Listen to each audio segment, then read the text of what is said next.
It is the weekend, but I am still getting in whatever work I can, spare moments that I have here and there. I think one of the important parts about starting this school and building some awareness is trying to publish. So I'm working on my first ebook, and this one is actually a little bit odd. So the title of this so far is called "Just the Truth: Preparing Your Child for the Education System." So it's really not about democratic and open schooling at all. It's really all about regular schooling, and it's about trying to convey truth and honesty in our relationships with our kids when it comes to school. And some people really would probably not like the metaphor at all, but the way I describe it is that if you know that one of your children is going to go into jail or prison because they've done something wrong, or even if they haven't done something wrong, maybe they've been falsely accused, you are not gonna. I don't think you're gonna flower it up at all. You're not going to say, you're probably going to make a lot of friends there. You're going to get along with the guards and build relationships there.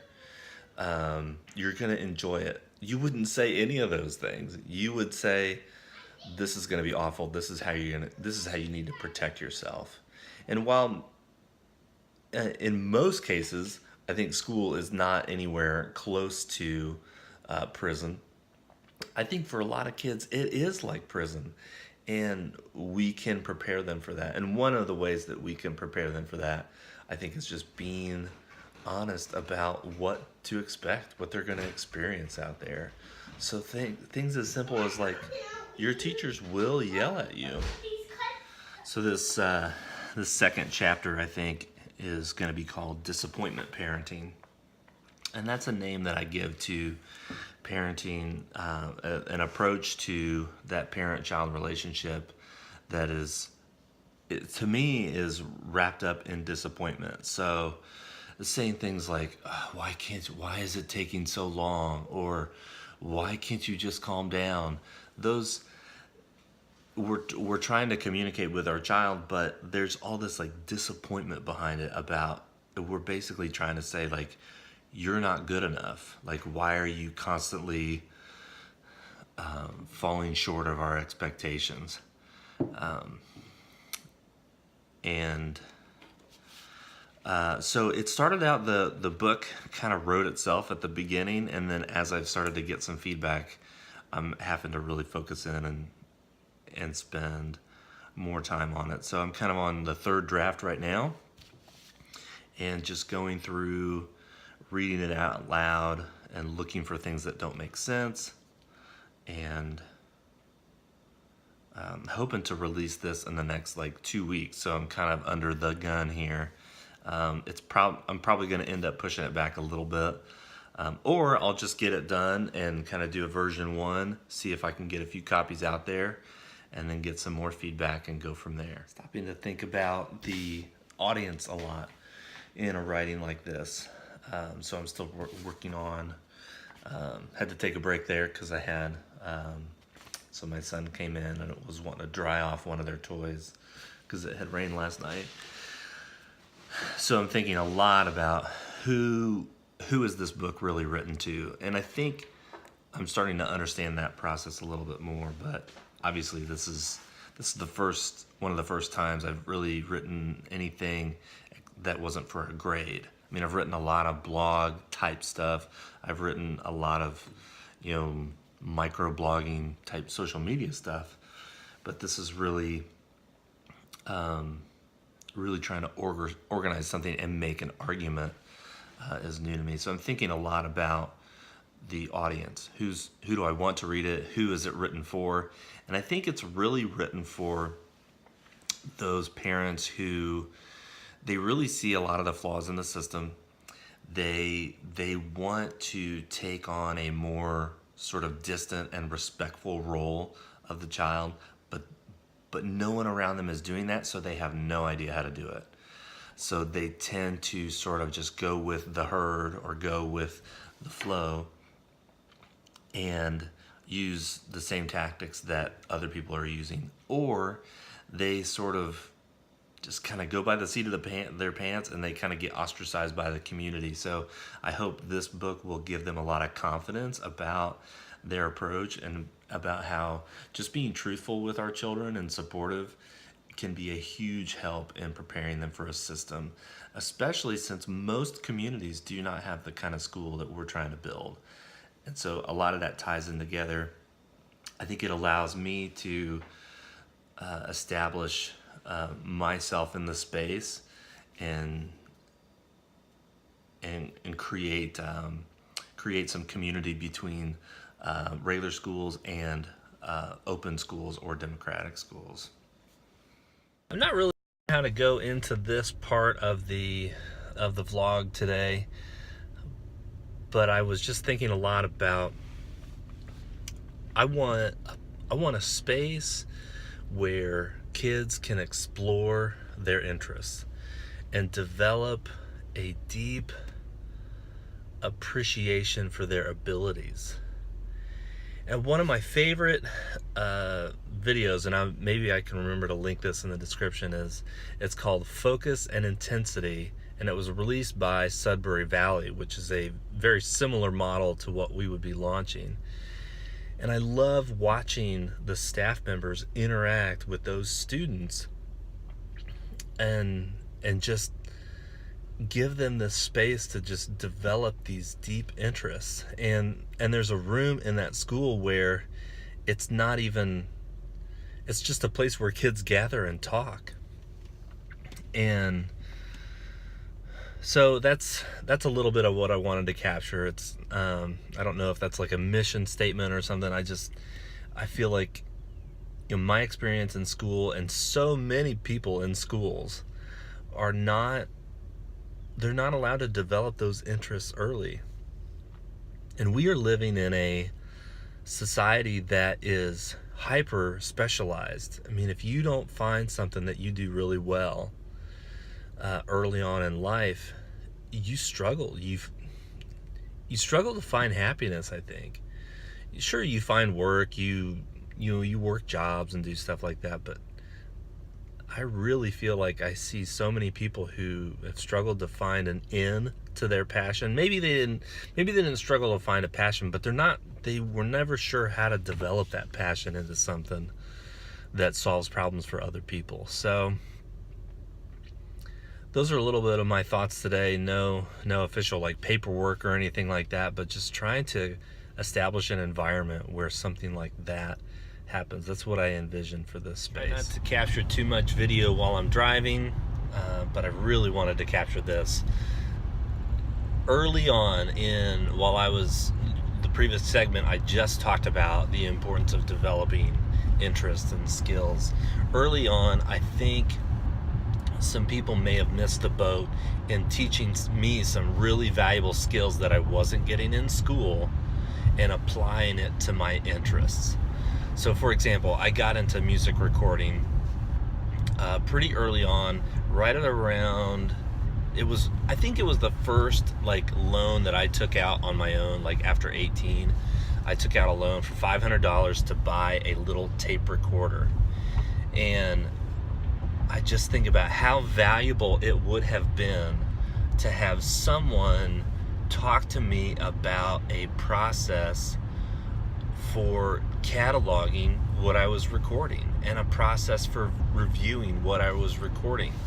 If my dad or my mom or an uncle or someone from school that I graduated with, someone who found out what I was doing, of course you got to talk about what you're doing first, but and talk about, how do you keep track of things?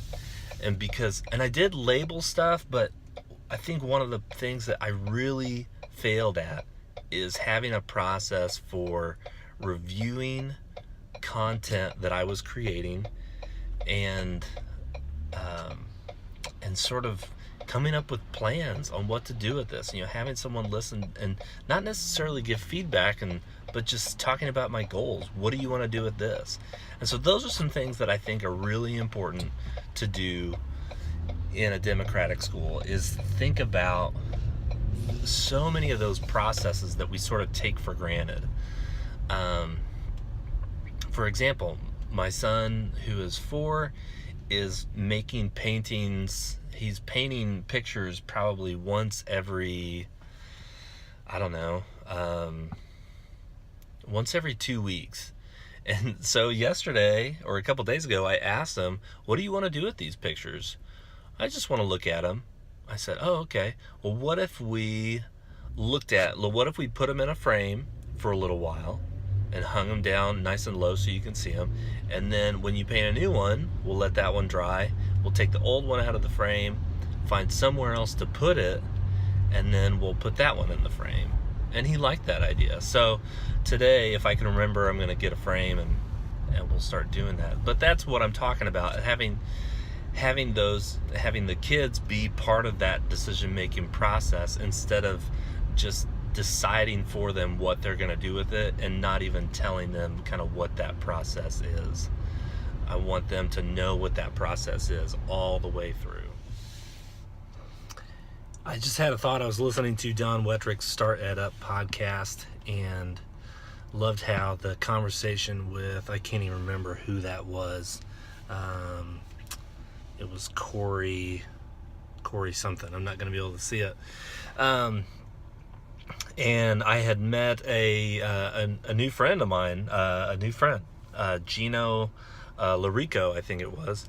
And we're going to schedule a time to talk. I'm going to see if I can get that conversation recorded for this vlog, because I think that would be hugely helpful to me to have it recorded, and I think it would be a big help to anyone who ends up following me and subscribing on that page, to be able to see that conversation, because he's done it. He's founded a school.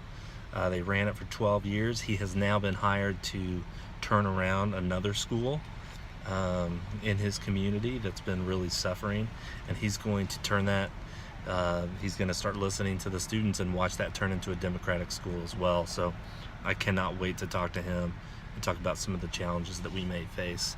So let's hope that we can get that going. In self-directed education, we're really all about modeling and making sure that cleaning is part of living. And so right now, me and my son, it was time to clean the van, and so he is helping out. You can hear the vacuum.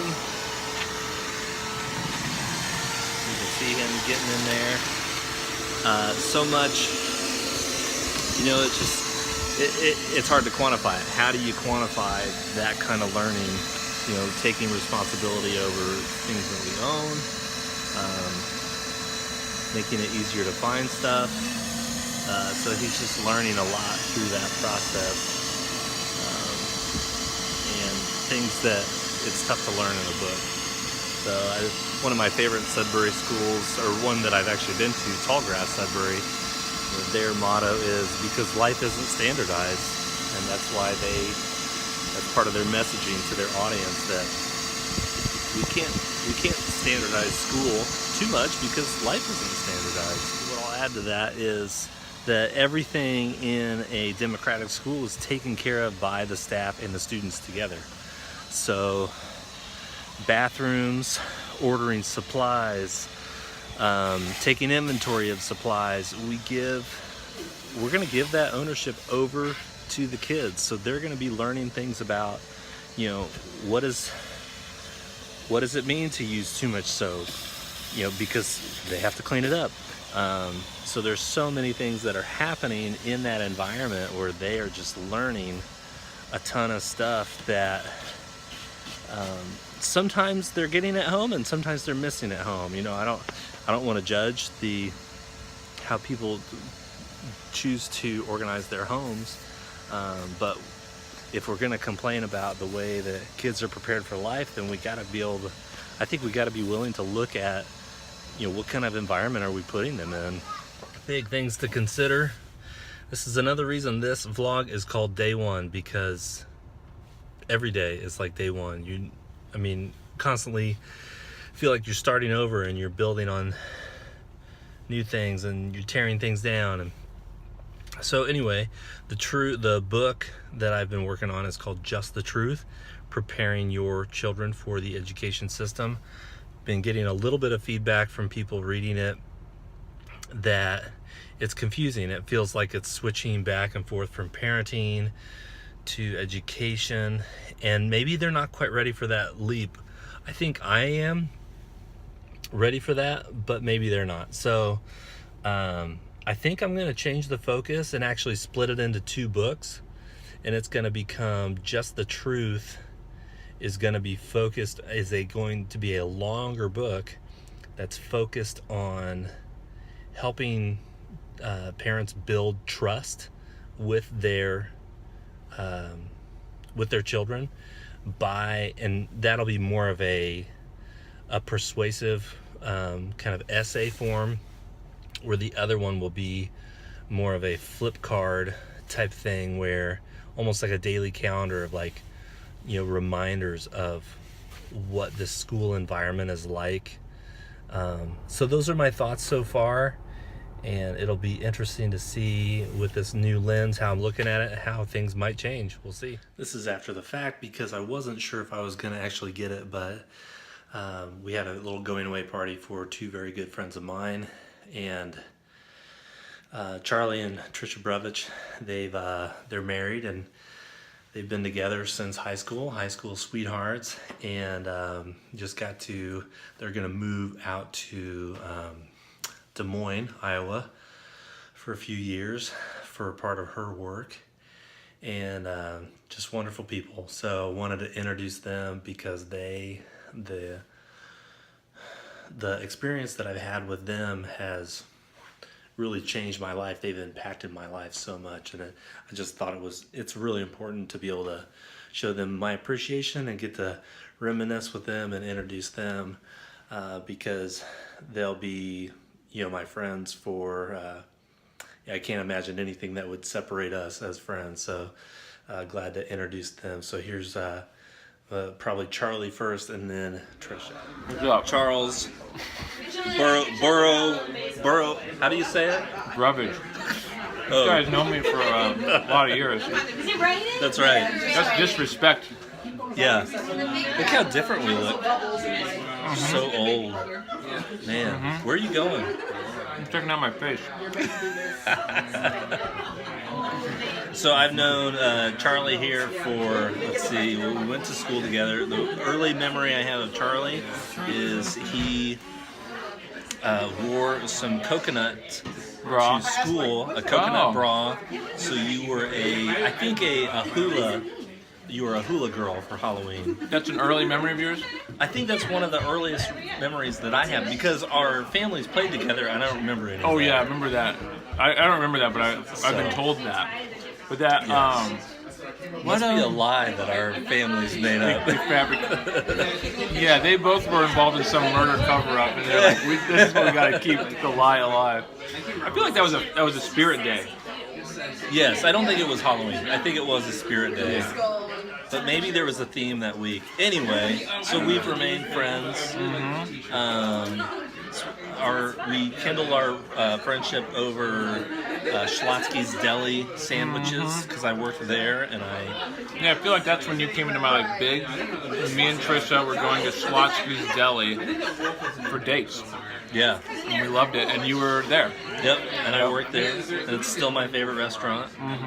And Charlie probably is one of the people that taught me the most about how to stay laser focused, and really how to, I don't know how to put it, but how to just continue grinding away at a project until you got it. Now I haven't learned that yet, but I'm still learning that, but he does it. You gotta just keep doing things. I was just talking about this to somebody and saying, you just do something and you keep progressing at it until you're done. Now, was there ever a time when you watched me work on stuff in some of those days and you thought, Phil doesn't know what he's doing? I think I thought that about all of us. In the early Ank days that we were talking about. Yeah, I think none of us knew what we were doing. I remember I made the first soundtrack for When War Was All We Knew. Oh, you did the soundtrack for When Was All We Knew. Yeah, I think that was it. And it was all acoustic guitar, and you're like, oh no. Oh yeah. So then we collaborated on it. And oh yeah, and it became more electronic, right? Yeah, we did some really cool stuff with just like an amplifier, and you were on the mixing board. And I feel like that's the thing I've learned a lot is that I always make fun of this movie about the beat poets where they say first idea, best idea. I'm like, no, your first idea is probably not your best idea. And I think it takes poetry's different. Yeah, maybe poetry's different, but I feel like you should think about it a little bit more and. Usually the first idea is the easiest idea. Yeah. And I think reiteration is where it's at a lot, you know? Yeah. Being open to that. And that's what's great about collaboration. I think it like forces you. Yeah. And I think like you were an early collaborator with me, and I think I've learned so much from collaborating with people about how to force myself. I use the word force, but it's not in a negative way. It's like it makes you be better. Because one, if you're working with people you respect, they tell you something and you actually like their idea. Yeah. And two, they keep you accountable in ways, and they remind you of what you're trying to do.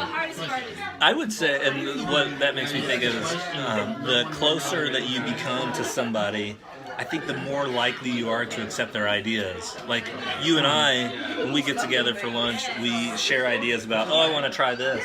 And so we think, it's like you hear my idea and you're like, yeah, I like that because you like me. But if you met somebody else and they're like, hey, I want to do this podcast where we look at paintings together, you'd be like, that sounds stupid. You're like, who are you? Get out of here. Leave me alone. So anyway, this is Charlie Brevich. I didn't know how to say his name. Yeah. Friends for a long time, moving to Des Moines for a while, so it's goodbye for now. But yeah, that's it. Trisha Brevich, tell us a little bit about who we are as friends. We're old friends. Old friends. We're old now, and we've been together as friends for almost 20 years. Oh yeah, 20 years easy. Yeah. Maybe. Nah, I don't know. So what's an early memory you have of our friendship? Not necessarily of me. I mean, we all know I feel the friendship. This is Olivia.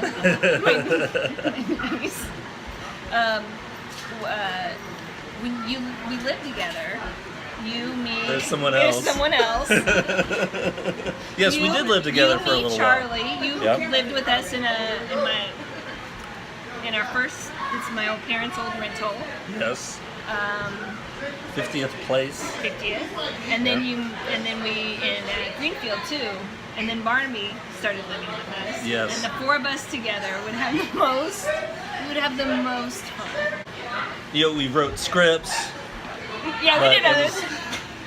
I recorded music in the garage. Yeah, we had a lot of fun together. You made me laugh so much.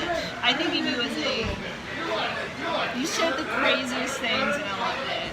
And those are some of the funnest times, I think. Yes, I was thinking about that. I was gonna say that the greatest compliment that Trisha ever paid to me I think it was when I moved out or got married, and you said something about you're like one of the funniest people I ever met, and that meant a lot to me. So I love that. But what I wanted to say about you was, Trisha has really taught me what it means to be focused on something and to just just pursue a goal. I remember Charlie and Barnaby and I would be downstairs watching TV and watching movies and laughing, and you were working on Science, Sex, and the Ladies Such a hard for 2.5 years, maybe. I mean, it's just like every night research and note taking, and very dedicated. So that watching you do that was such an amazing experience to see that. And then we had so many debates about it too. Yeah, we talked. We really had Yeah. So we talked a lot.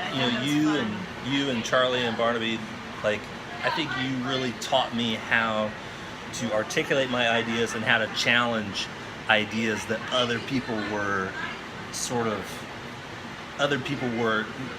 wanting me to just accept, and you guys really showed me how to just challenge those ideas. So gonna miss you guys. This is took a video with Charlie too. This is our little send off. So I know we'll see you again, and can't wait to see what you guys do Aw, in love Des you, Moines. Phil. Yeah.